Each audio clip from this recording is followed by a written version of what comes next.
Hi, this is Sudeep Manchanda from Quite Easily Done. This video is a part of the series Know Your Components, and we will be talking about diodes today. What we will be covering in this video is what are diodes, how do diodes work, the different types of diode, the one that we generally use in our circuits, and apart from that, light emitting diodes, some photodiode and Zener diode.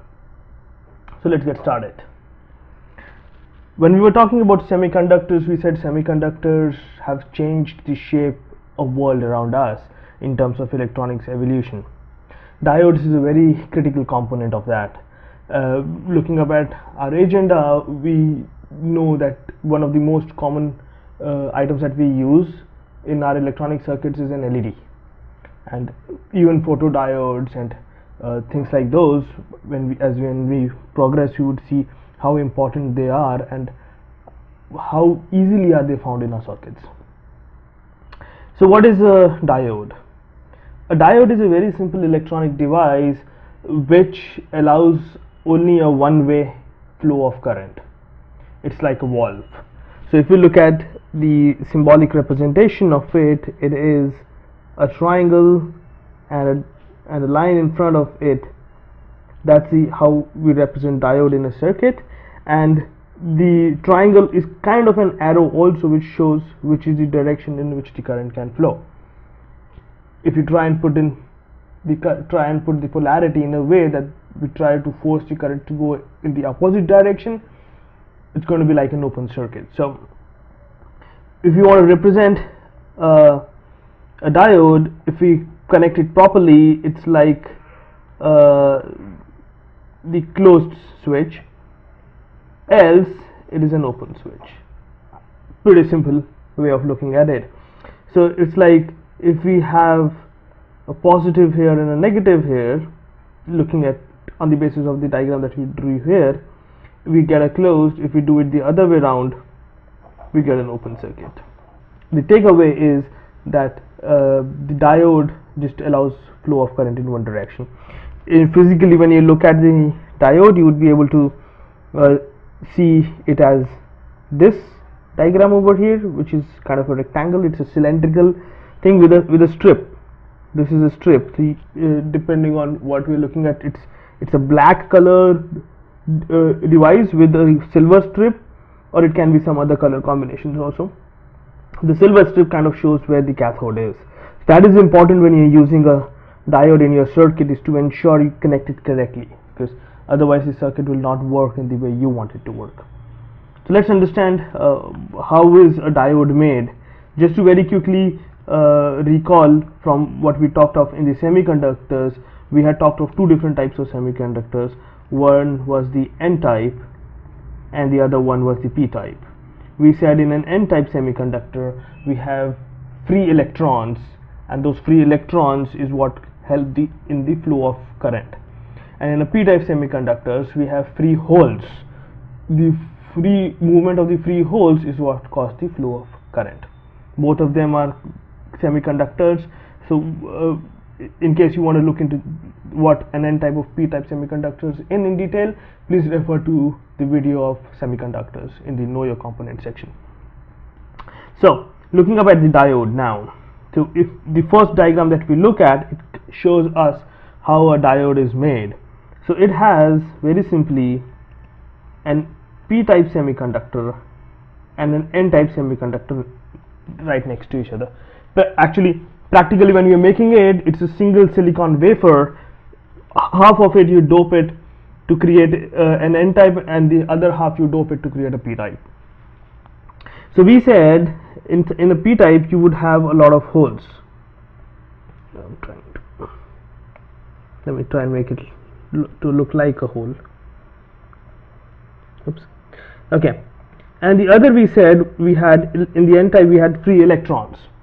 Now by the tendency of the electrons, the electrons in the N-type would try and flow towards the P-type and fill up the holes, and that's exactly what happens.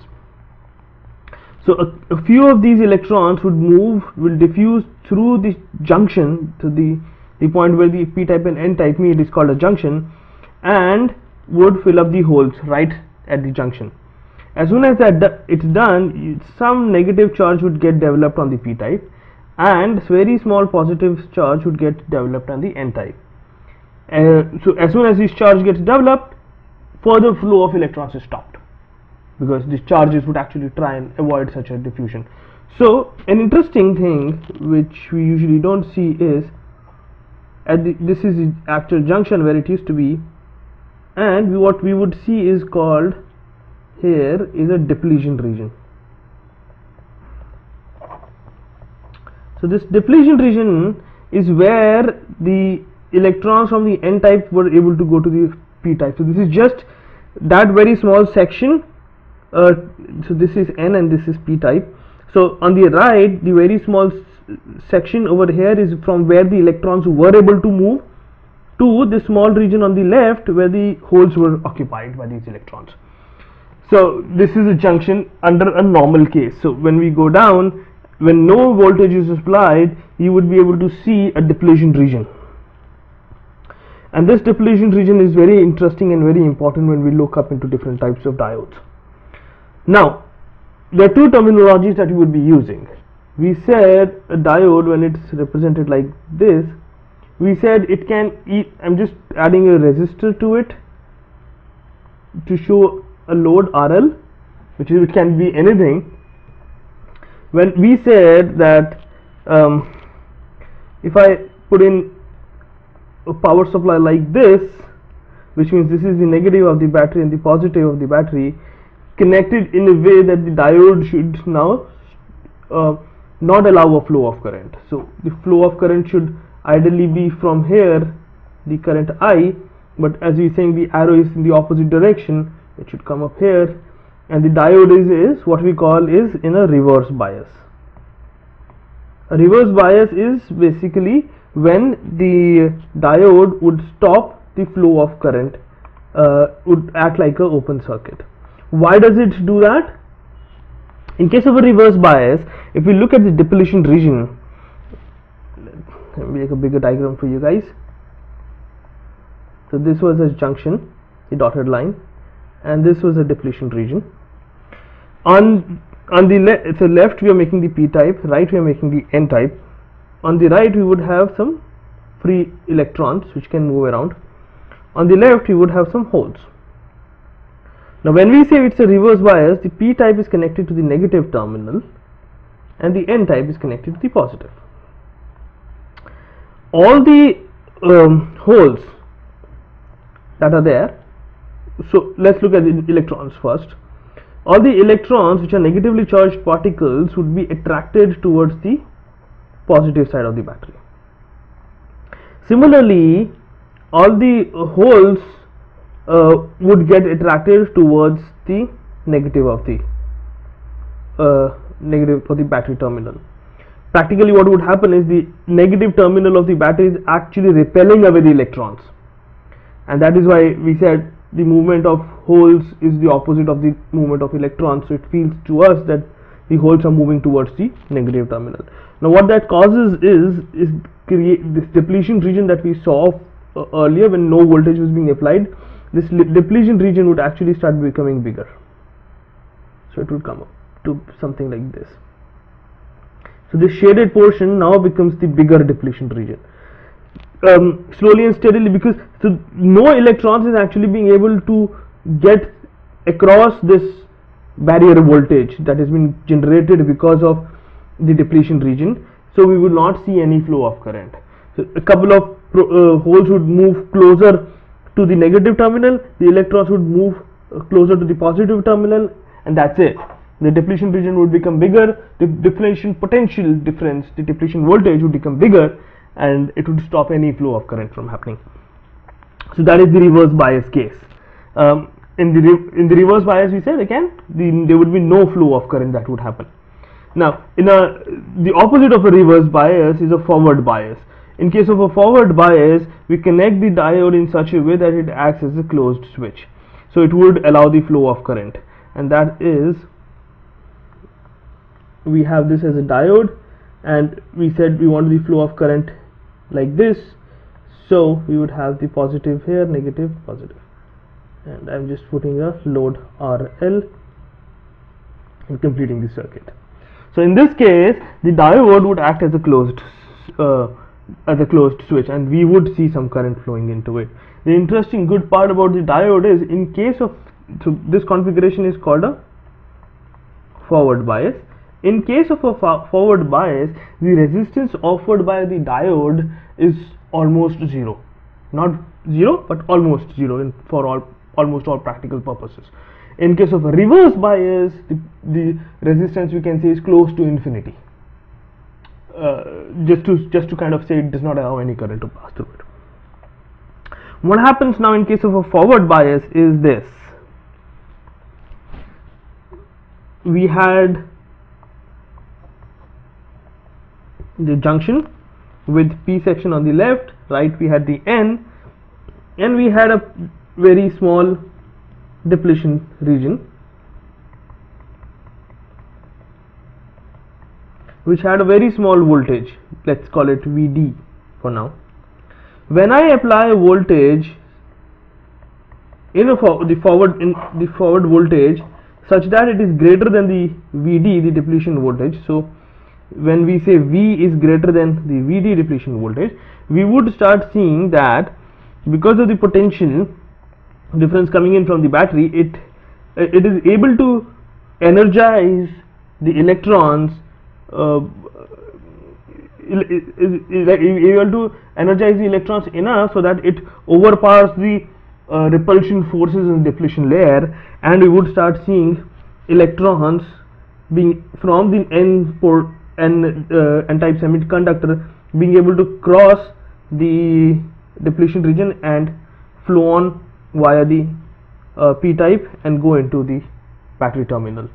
And similarly, the holes in the P-type would be able to then again cross the depletion region, and we would see a flow of current. So the depletion region in case of a forward bias reduces in size and becomes very small, and practically does not offer any resistance to the flow of current. So that's the functionality of a diode. And we've looked at it both in the reverse bias and the forward bias cases.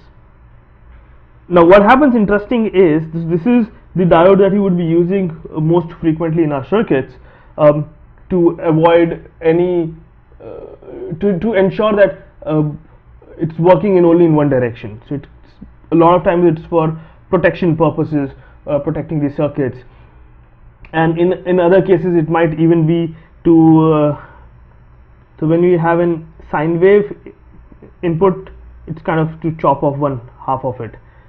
So we will talk about that when we talk of different components in that region. So interestingly, so we have very different types of diodes also. So one of them is the light emitting diode, or an LED, which looks something like the diagram over here. An LED is light emitting diode, and it is used in forward bias. So the symbolic representation of it is, you have the diode symbol with two arrows going out to show that it is emitting light. Then we add a resistor for safety purposes, and then we say positive, negative. What happens is, when we use the LED, when we put an LED into a circuit in a forward bias case, you would see a flow of current happening. And interestingly, because of the composition of the diode, when current flows through this diode, it actually emits light out of it. So when the electrons are passing through the depletion layer, crossing over the junction through the depletion layer, it emits light into it. So that is a very special characteristic of an LED. So LEDs can be, you would be seeing of different colors. You would see red, green, yellows, white LEDs, all the different types of LEDs. There are some which are bright light LEDs, including IR LEDs, which are infrared LEDs, very frequently seen, or actually always seen in a remote control for things like televisions. If you try to look at the IR LED via a camera, you would actually be able to see the infrared. So those are special types of diodes, where in case of a forward bias you would be able to see the flow of current. Photodiodes are interesting in the sense that the symbol, it is first used in a reverse bias case, and so I'm just changing the direction of my diode, and in case of a photodiode you see an arrow coming into the diode, which kind of shows that light is getting inside it. It looks again similar to what an LED has, because it also has these reflective surfaces and a very transparent casing around it. In case of an photodiode, what happens is, we said that the diode, when we put a diode into a reverse bias case, we said that the depletion region becomes very big, right? And then we say this is the P type and this is the N type, let's say. When we have the diode in a reverse bias case, the depletion region actually becomes very big, and that is the reason why we use it in case of a photodiode. What happens now is light is made to fall on the depletion region, and light consists of what is called as photons. Looking back again to our semiconductor session, we said that we had silicon atoms which had cohesive bonds with silicons around it while sharing 2 electrons, and we said because these electrons are in cohesive bonds, they are not free to move around and conduct electricity. What happens when this photon falls onto the depletion region now, because of the diode being very highly doped, these photons actually knock off the electrons from the covalent bonds, and that is why we now have lots and lots of free electrons, and the current would start flowing through it. So ideally in a reverse bias, the diode would not allow any flow of current through it, but when we see light falling onto it, because of the breakdown of the covalent bonds and free electrons being generated out because of that, we would see a flow of current. So a photodiode is kind of a light sensor in that sense. We had talked of LDR when we were talking of resistors, where the resistance of an LDR is dependent on the light intensity. A photodiode is something similar, but in this case now we are saying is that the amount of current that is able to pass through the photodiode depends on the light that is falling in. So we can have an infrared photodiode in which when infrared falls on it, it starts conducting electricity. So interestingly, just to very quickly tell you, what happens is I'm taking an application which is a proximity sensor. We talked of IR LED and we are talking of a photodiode. IR LED would send in infrared, and in case there is something in proximity, this IR infrared would reflect and come back to the photodiode, and because the photodiode is able to sense the infrared, would start allowing a flow of current, and that is what we measure and tell that there is something in the proximity. That's how a proximity sensor works, just to tell you an example. So yeah, so that's so we talked of an LED, which is light emitting diodes. A photodiode is kind of a reverse to it, used in reverse bias, where a photodiode would be able to conduct current or allow current to pass through it in a reverse bias case when some photons come upon the depletion layer. Finally, there is another very interesting type of diode which we would be looking up at, is a Zener diode. A Zener diode is also used for voltage regulation purposes. Now, before we come to the concept of a Zener diode, one thing I would want to tell interestingly is, when we were talking of the reverse bias case, we said no current would flow when some voltage V was applied in reverse bias, right?